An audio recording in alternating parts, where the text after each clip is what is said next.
Հարգելի գործընկերներ, սիրելի հայրենակիցներ, շատ լավ հնարավորություն է արդեն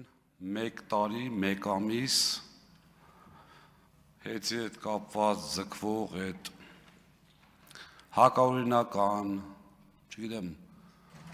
բարեկրթության սահմաններում օգտագործվող բոլոր տերմիններով, այսպես բոլոր տերմինները պարունակող գործողությունները այս ամբիոնից ներկայացնելու մի պարզ պատճառով, որովհետև չենք ունեցել այն հարթակը երբեք, ամենայն դեպս ես այս ամեն ինչը ներկայացնելու համար։ Նախապատմությունը հետևյալն է, 2015 թվականին հիշում եք երևի, որ հեծը կառավարվում էր ոչ Կարապետյանների կողմից, ոչ պարոն Կարապետյանի կողմից, նախորդ սեփականատերը դիմեց հանրային ծառայությունների կարգավորող հանձնաժողով 17.08 դրամ թանկացնելու համար։ Ես այդքան միամիտ չեմ, որ հավատամ, որ այս իշխանությունը 8 տարվա ընթացքում երբևէ որևէ մեկը չի զեկուցել հեծի վիճակի մասին։ Եթե անտեղյակ եք, դա ինձ թվում է ավելի մեծ խնդիր է, քան տեղյակ եք ու չեք ցույց տալիս։ Որովհետև հեծը ռազմավարական նշանակություն ունեցող ընկերություն է,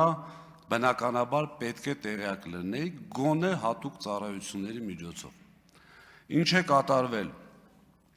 17.08 դրամ բարձրացնելու ժամանակ, ձեզնից շատերն էլ, եթե չեմ սխալվում, գեներացրեցիք Էլեկտրիկ Երևան շարժումը։ Էլեկտրիկ Երևանի ճնշման ներքո նախորդ իշխանությունները բարձրացրեցին ընդամենը 7 դրամով։ Եվ տնտեսագետներ ունեք, կարող եք ուսումնասիրել, եթե չգիտեք, եւ ընդամենը մնացել էր 3-4 ամսվա կյանք հեծին, որովհետեւ այդ պայի դրությամբ 36 միլիարդ դրամ պակասորդ ուներ եւ անհրաժեշտ էր 17 դրամ թանկացնել, որպեսզի հեծը սնանկության չգնա։ Հիմա այս պարագայում պետությունը գնաց մի քայլի, լավ են արել, վատ են արել, դա ես չեմ քննարկում, ինձ դա չի վերաբերվում։ 7 դրամ թանկացրեց եւ փորձեց գտնել մարդ, ով կլինի հայ, ով կլինի Հայաստանի հողին կպած հայ, ոչ թե շատ ներողություն արտահայտությանս, մենք ունենք, դուք էլ երևի կիմանաք, այսպես ասած շուրտված հայեր, ու ծագումով հայ են, Հայաստանի տեղը չգիտեն, ընդհանրապես կապ չունեն Հայաստանի հետ։ Եվ այդ հայը Սամվել Կարապետյանն էր, որին նախորդ իշխանությունները, կառավարությունը խնդրել են, ինձ թվում է այդ հայտարարությունները տեսած կլինեք, բառից բուն իմաստով, որպեսզի նա ձեռք բերի հեծը։ 15 թվականի հոկտեմբերին հեծը ձեռք բերելուց չի եղել որևէ ակնկալիք, որ շահույթ կարող է լինել։ Դա ես ասում եմ իմ եւ պարոն Կարապետյանի խոսակցությունների ժամանակ, երբ որ ինձ առաջարկվում էր 15 թվականին Երևան քաղաքի տնօրենի պաշտոնը։ Եղել է հետեւյալ խոսակցությունը. հնարավոր է արդյոք 0-0 կանգնել, բայց այս ամեն ինչով հանդերձ պարոն Կարապետյանը հայտարարել է, որ չեմ թանկացնելու հոսանքը, որպեսզի պատկերացնեք շատ կարճ, եթե հոսանքը թանկանում է, պետք է տեսնել ով է թանկացնում։ Իշխանության մեջ կան մանիպուլատիվ մարդիկ, որոնք մանիպուլյացիոն հայտարարություններ են անում եւ գցում դաշտ, որ հոսանքի որևէ թանկացում կատարվում է հեծի կողմից։ Այդպիսի բան չի եղել 10 տարվա ընթացքում 0 դրամա հեծի նախաձեռնությամբ թանկացվել։ Թանկացնողը պետական իբրև թե անկախ մարմին է, հիմա կհիմնավորեմ, եւ այնտեղ առաջարկներ են ներկայացնում կամ հանձնաժողով իր նախաձեռնությամբ թանկացնում է հոսանքը։ Հեծը երբևէ չի դիմել, որպեսզի հոսանքը թանկացվի։ Դրանից հետո մենք բազմաթիվ, ճարագ ասեմ ժամանակը հերիքի, դրանից հետո բազմաթիվ համակարգեր ենք ներդնում, ասկոյի համակարգ, այդ թվայնացված, որպեսզի ամբողջ ինֆորմացիան միանգամից առանց տեսուչի ներգործության քաշվի, մոտավորապես 700 միլիոն դոլարի ներդրումներ են կատարվում, որից հետո այսպես գալիս ենք հասնում ենք 2025 թվականին պարոն Կարապետյանի հայտարարությունը։ Ինչ եմ ասում 25 թվականի պարոն Կարապետյանի հայտարարությունը, որտեղ այստեղ խոսվեց 24 թվականին լսումներ են եղել, 24 թվականին լսումներ եղել ձեր կողմից ընտրված, ձեր ամենայն դեպս փաստացի կոնտրոլի տակ գտնվող հանրային ծառայությունների կարգավորող հանձնաժողովի նախագահ պատասխանել է ձեր հարցերին։ Հեցի ներկայացուցիչ ինչի չեք կանչել, այդ դուք գիտեք, դուք էլ ընդունեցիք, որ չեք կանչել։ Դրա համար ես բերում եմ 25 թվական Կարապետյանի հայտարարությունը իր պաշտպանություն եկեղեցու, որից հետո այս դահլիճում կոլեգիալ մարմինի ոչնչացումով հանրային ծառայությունների կարգավորող հանձնաժողովը կոլեգիալ մարմին է, յուրաքանչյուր որոշում ընդունում է կոլեգիալ։ Դուք բերեցիք այստեղ իմջալոս ԿՊ խմբակցության նախաձեռնությամբ, այդ դուք մտածեք ինչի կառավարությունը այդ նախաձեռնությամբ հանդես չեկա, որովհետև պատմությունը դա գնահատելու է, միգուցե քրե իրավական գնահատական կտրվի տեղ ապագայում։ Եվ ԿՊ-ն օրենսդրական նախաձեռնությամբ հանդես եկավ, որ կոլեգիալ մարմնի ղեկավարին, հարգելի սիրելի հայրենակիցներ, խնդրում եմ այստեղ ուշադրություն,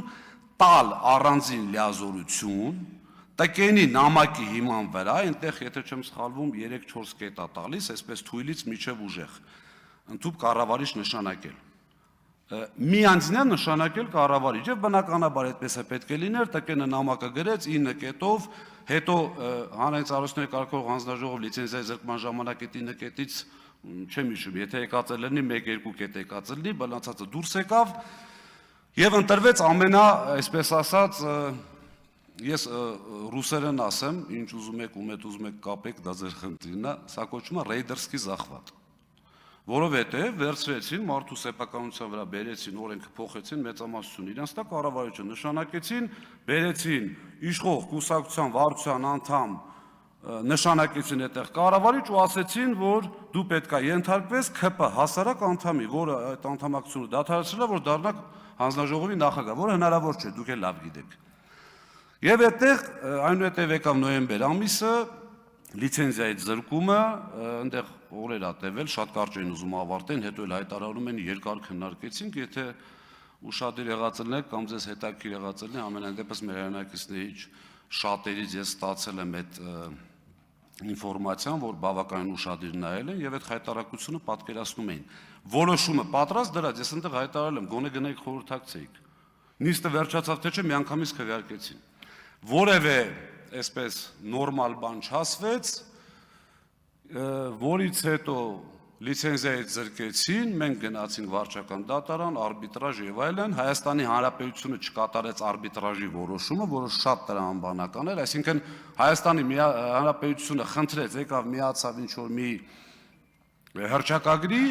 ինչ-որ մի արբիտրաժի եւ նրա որոշումը չկայացրեց, ստատուս քվո պայելու հետ կապված, այսինքն նրանք ինչ էին ասում, ես գործ եմ քննում, սպասեք գործը քննեմ, կարող է հետո իմ որոշումը լինի ձեր արածի հակառակը, ոնց եք հետ փոխելու։ Այդ թվում իմիջիայլոց սահմանադրական դատարանում կար գործ այդ ժամանակ ընդդիմադիր պատգամավորների դիմումով, վարչական դատարանում կար գործ, ձեր համար միևնույն էր։ Եվ այդ ամեն ինչը տեղի ունենալուց հետո բնականաբար կառավարիչը նշանակվում է, գալիս է առաջի օրը շենք չմտած, ինձ ազատում է աշխատանքից, երևի հասկանալով, որ լավ օրեր չի սպասվում աշխատանքային առումով եմ ասում այդտեղ, որից հետո հայտարարվում է այսպես ասած առանց փաստական հանգամանքների հանձնագործներ, թալան եւ այլ, եւ ես մի առաջարկով եմ հանդես գալիս, շատ ուղիղ կառավարչին եւ հանրային ծառայությունների կարգավորող հանձնաժողով նախագահին, հաշվի առնելով, որ հմեկը վաղուց արդեն ձեր սեփականությունն է, ոչ թե հանրային հեռուստաընկերություն, ես չեմ կարող կազմակերպել, խնդրում եմ, դուք կազմակերպեք ուղիղ եթերում բանավեճ։ Դուք մեր հայրենակիցներին ասում եք,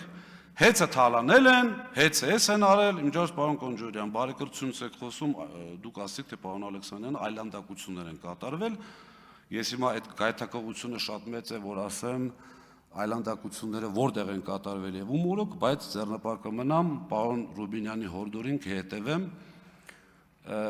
եւ բնականաբար արձագանք չի լինում, անգամ հմեկը գոնե այդ ձևական կողմը պահելու համար ասել լավ, մի հատ գրություն են գրել, կառավարիչը չի գալիս, հանձնաժողովի նախագահը չի գալիս, պարոն Ղազնինյան, դուք եկեք մի հատ տենանք ինչա, չէ, տենց փագա եւ վերջ, որից հետո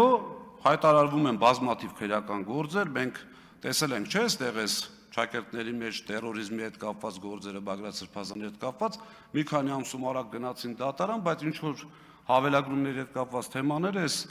մի տարիա քննվում, հələ չգիտենք ինչ։ Այսինքն շատ պարզ էր, որ այստեղ ընդամենը պետք էր փորձել կամ ձեր կարծիքով հաջողել, որը իմ կարծիքով չի ստացվել նաև մեր հասարակության, ես մի հարց տամ էլի, մենք կարող ենք խմբակցության անունից հիմա գումարել։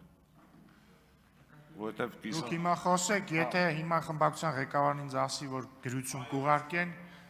շատ լավ խմբակցության անունից շարունակեք։ Բայց կզրկվեք վերջում խմբակցության անունից ելույթից, դա իմաց։ Շարունակեք։ Եվ դրանից հետո արդեն կատարվում է այն ինչի դեմ դուք պայքարել եք։ Առաջին հերթին դուք, ինչպես նաև մեր ժողովրդի միստվար զանգված։ Սկսեցին ազատվել աշխատակիցները ըստ ցուցակների, բառից բուն իմաստով, ով կապ ունի Կարապետյանների հետ, ում ընդհանրապես Ղազինյանը ճանաչելով, չճանաչելով բերել գործի, պատասխանը շատ պարզ էր, մեր հետ էս թե չէ, ուղիղ, այնքան ուղիղ, իմիջիայլոց ձեզ ասեմ, որ ունեմ ինֆորմացիա եւ այնտեղից դուսեկով մարդիկ են ասել, բնականաբար ոչ մեկ այսօր չի գալու ստեղից ասի, հայտնվի այնտեղ, որտեղից ես եմ դուրս եկել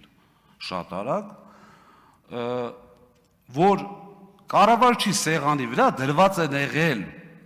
մարդկանց, այսպես ասած, պատմությունները, ոնց է կոչվում այդ, անձնական գործերը, ԱԱՑ-ի այդ բանով, թղթի վրա։ Հիմա բնականաբար այդ ամբողջ ինֆորմացիան ունենալով հանդերձ եղել են մարդիկ, մեր ուրախություն մեզ, որ դավաճանությունները այդ առումով շատ քիչ են, այո, եղել են մարդիկ, որոնք համաձայնվել են այդ պայմաններին, մնացել են ճիշտ է, դետակից SMS են գրում, դեկաներեք եւ այլն, բայց Աստված իրանց հետ ամեն մեկ իր հացի հարցն է լուծում։ Ուրեմն դրանից հետո բազմաթիվ առաջարկներ, եղբայր, եկեք, ընդունում հանձնում անենք։ Դուք 6800 աշխատակից ունեցող, մինչև $1 միլիարդ ընկերություն, արժեք ունեցող ընկերություն եք խլում։ Իմիջիայլոց ձեզ ասեմ, այդ խլելն էլ պետությունը չէ, իշխանությունը ձերն է դրա համար եք խլում։ Այլ պարագայում դուք մեզնից ոչ մի բան չեք կարող խլեք։ Քննչականն ա ձերը, ազգային ժողովն ա ձերը, ԱԱԾ-ն ա ձերը, միայն հանգարց որից մեկը չմտածի, որ Սամվել Կարապետյանից կամ մեզնից մեկը կարա այս գրիչը խլի։ Խլել եք, որովհետև ուժայիններն են ձերը, ու մենք չենք լռել, ուղղակի էդ է։ Հիմա եթե գնում որոշ ազգային ժողովը որոշում է, որ միանձնյա ինչ-որ մեկ ինչ-որ բան պետք է անի, կներեք դրա դեմ, չգիտեմ, արդեն հակասահմանադրական ճանապարհներն են գալիս, որին ես դեմ եմ։ Ուրեմն ու սկսվում է այդտեղ հանձնաժողովի ոչնչացման գործընթացը։ Իմիջիայլոց ձեզ ասեմ, հանրային ծառայությունների կարգավորող հանձնաժողովը ունի բազմաթիվ գործառույթներ կարգավորվող ընկերությունների նկատմամբ։ Դրանք են մոնիտորինգներ, վարույթներ, ընդհանուր միջև լիցենզիա զրկում, բայց կոլեգիալ, այսինքն կոլեգիալ պետք է զրկեն, ձեզ ասեմ, որ ձեր կողմից կառավարվող փաստացի հանձնաժողովի ու համարյա բոլոր անդամները բացի ընդդիմադիր անդամից աշխատում են շատ վաղուց։ Ձեր կողմից նշանակված նախագահը, ինչ եմ ասում նշանակված ոչ թե ընտրված, որտեղ նա նշանակված է։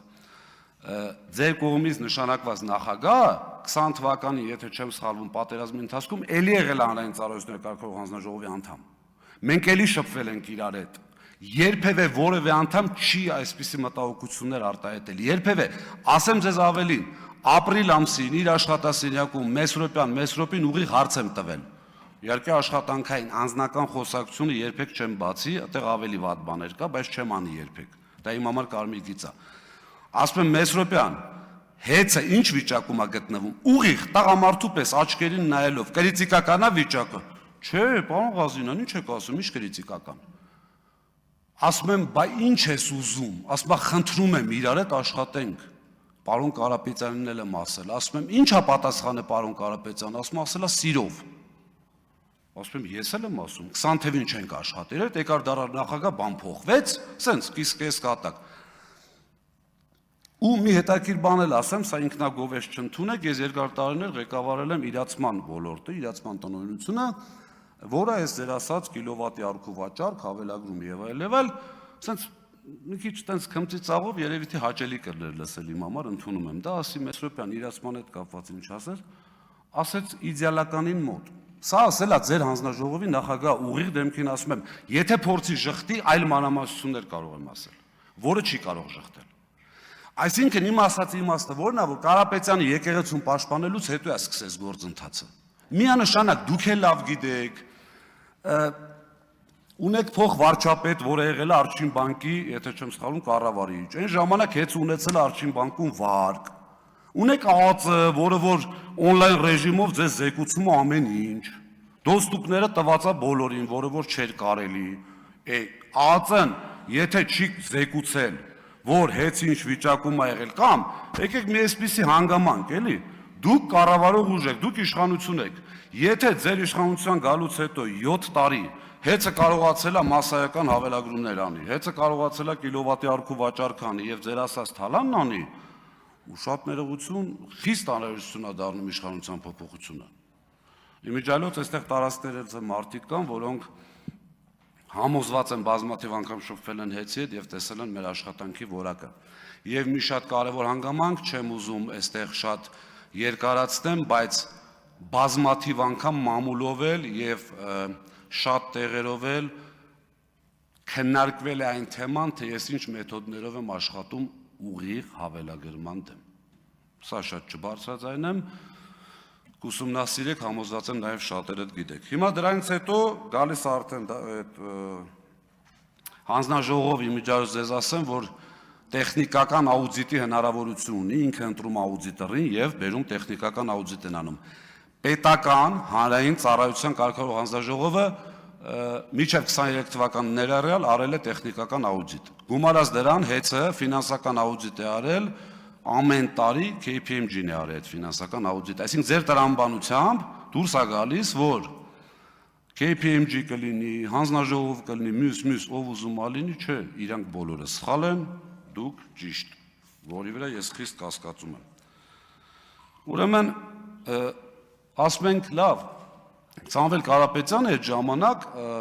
փաստաբանների միջոցով, պարոն Վարդևանյանի միջոցով ինձ փոխանցեց, ասեց Դավիթ, մի անգամ ասել եմ, կարող մոռացել են, ասա որ 10 տարի չեմ թանկացրել, 10 տարի չեմ թանկացնելու։ Հիմա եթե ինչ-որ մեկին կհետաքրի ոնց չի թանկացնելու, սեփական փողի հաշվին։ Ասենք ստեղ չեմ ուզում կոպիտ բառ օգտագործեմ, կարծում եմ դուք էլ տենց չեք մտածի, հիմարություն կլինի մտածելը, որ մի քանի միլիարդ դոլար ունեցող մարդուն ասեն, բա ոնց չես թանկացնելու, շատ բարձ։ Կարիք եղավ, ինչը որ եղել է 10 տարվա ընթացքում, իր գրպանից փողը գտնի չի թանկացնի։ Այդ հայտարարությունից հետո, որ մենք ասում ենք սիրելի հայրենակիցներ, Սամվել Կարապետյանը հայտարարում է 15-ից 25 չեմ թանկացրել, չնայած առիթներ եղել են, Պրիտոմ են 10 դրամը չենք մոռանում ռուսների, ռուսական ընկերության, որը 17 դի թանկացներ, 7 թանկացավ։ Եվս 10 տարի չեմ թանկացնում։ Հանձնաժողովի նախագահին ուղիղ հարց ենք տալ, ասում ենք եղբայր, 2 տարվա գարանտիա տուր, 2 տարի ընդամենը, ասա 2 տարի չեմ թանկացնելու, չի կարողանում ասել։ Եվ որից հետո արդեն բնականաբար սկսում է այդ գործընթացը, գնում ենք դատարան։ Գնում ենք դատարան, դատարանում այսպես գիշերային նիստերով, բաներով միջև վերջին նիստը, եթե չեմ սխալվում, միջև գիշերը 5-ը տևեց, առավոտյան 5 ավելի շուտ։ Գիտեք հանձնաժողովի ինչա բերել այնտեղ, որպես ապացույց։ Մեր ժամանակվա կատարված աշխատանքներ, այսինքն հեծը Սամվել Կարապետյանի գլխավորությամբ ունի գործառույթներ, որը կատարում է։ Ապրիլ-մայիս ամիսներին ստուգվել է Հայաստանի Հանրապետության ամբողջ բյուջեից ծնվող կազմակերպությունների հաշվիչները, որի արդյունքում եղել է 22 խիստ նկատողություն եւ 9 ազատում աշխատանքից։ Ասում եմ ապրիլ-մայիս, իմիջիալոց էս հանձնաժողովը բերել էր դատարան, ասում ենք ժողովուրդ, էս խեք բերեսի մերն է։ Ասում եմ բերել ենք որ տենակ էդի կա։ Ասում ենք մենք չենք շղթում որ դա կա։ Բայց մեր կատարած աշխատանք ինչ եք բերել։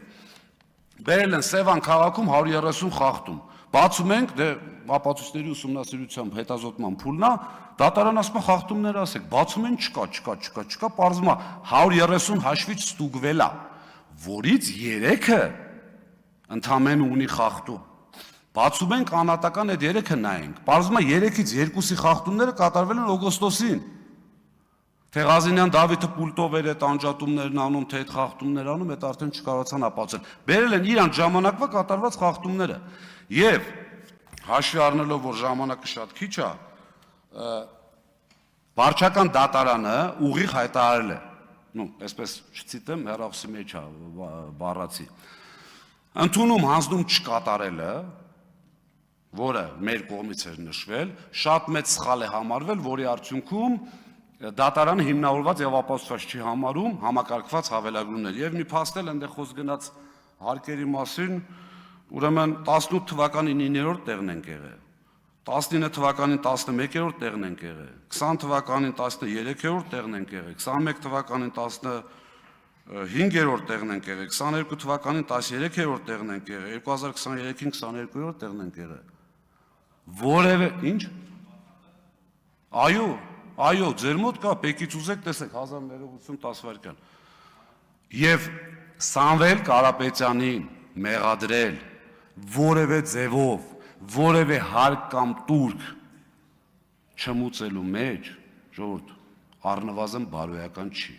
Ինչ վերաբերում է իմ չհասցրած հատվածին, արդեն պետք է ավարտեք, բայց 20 րոպե խոսեցիք։ Մի վայրկյան։ Ինչ վերաբերում է մնացածին ինչ որ չհասցրեցի, ես պատրաստակամություն եմ հայտնում յուրաքանչյուրիդ հետ ԿՊ խմբակցության 64 պատգամավորի յուրաքանչյուրի, այդ թվում նաև կառավարության անդամ, ով ուզում ալի բանավիճելու այս թեմայով։ Շնորհակալություն հարգելի գործընկերներ։